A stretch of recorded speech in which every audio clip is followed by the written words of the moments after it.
Мен Чүй областык сотунун төрагасы жана ушул жерде иштеген сотторго ыраазымын.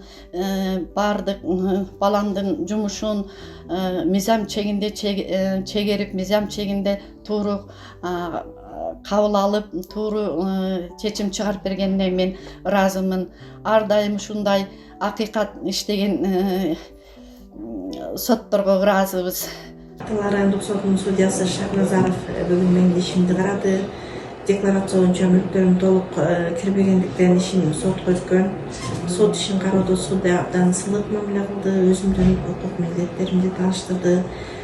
Декларацияга толтуруучуларга мындан баары менин кеңешим өзүңөрдүн мүлктөрүңөрдү туура так киргизип, ушул киргизгендиги тууралуу кайрадан көзөмөл жүргүзүп койгула деген кеңешимди айтмакчымын.